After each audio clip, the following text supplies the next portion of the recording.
Hello, I'm Reverend Al Sharpton for People for the Ethical Treatment of Animals. Many people think that animals raised for food live outdoors on family farms and lead a pretty good life.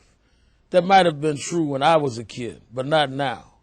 Do you know that today chickens raised by KFC spend their entire lives living crammed together in giant warehouses called factory farms, where they are tortured in ways it's hard to even imagine? It's true. You're probably thinking, Reverend Al, why would they do something like that? And how can they get away with it? Well, I'll tell you a little secret. There's only one miserly law that protects animals raised for food in this country. It's called the Humane Slaughter Act. And you know what? It doesn't cover chickens at all. So big corporations like KFC can do whatever they want to chickens.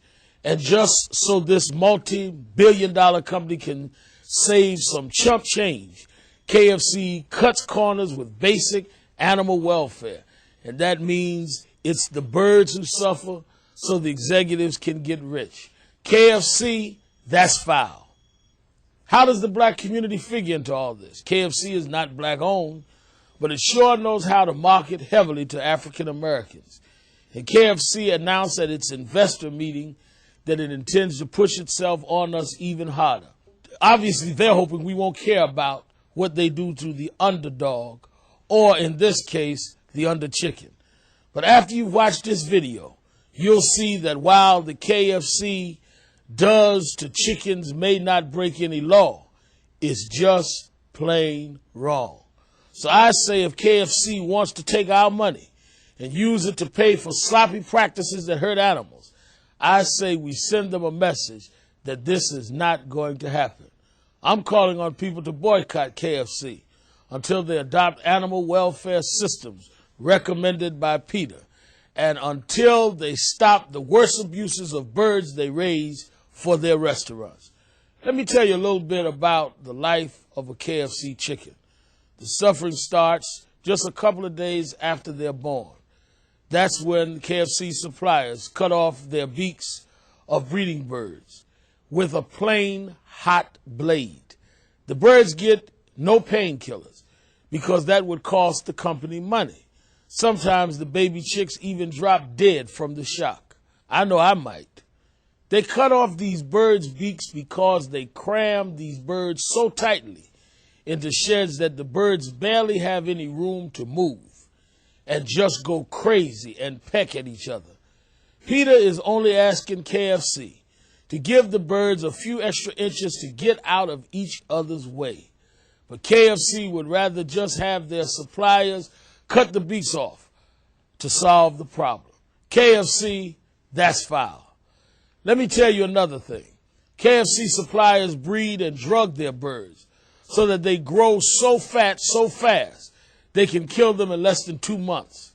Because they are such ridiculously heavy Frankenstein chickens, their legs can't even hold them up, and they often cripple beneath their bodies. So many of the birds spend their short lives crippled, flapping around in their own mess. KFC, that's filthy, and that's foul.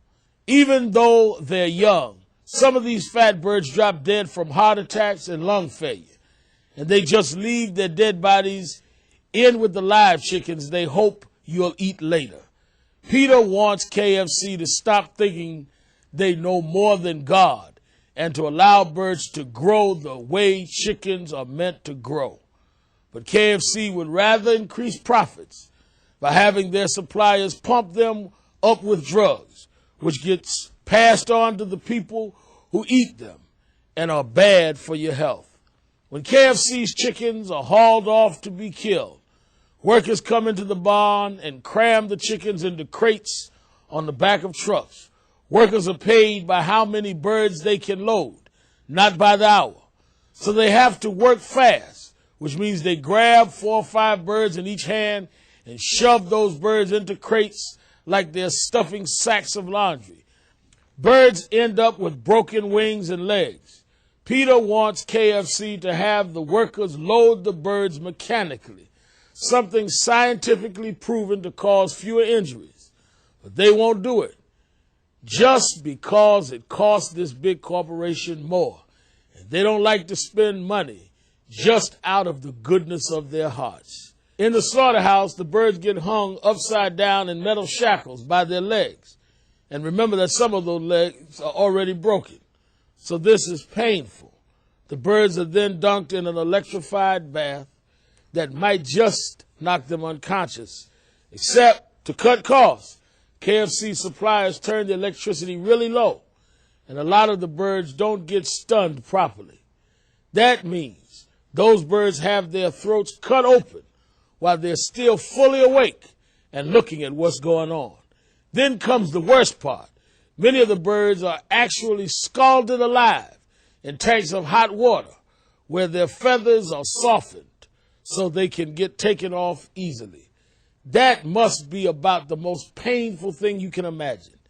Peter has asked KFC to use the new slaughter method that would put the chickens to sleep before any of this. But again, KFC doesn't want to spend the money. KFC, that's foul. Let me tell you another thing.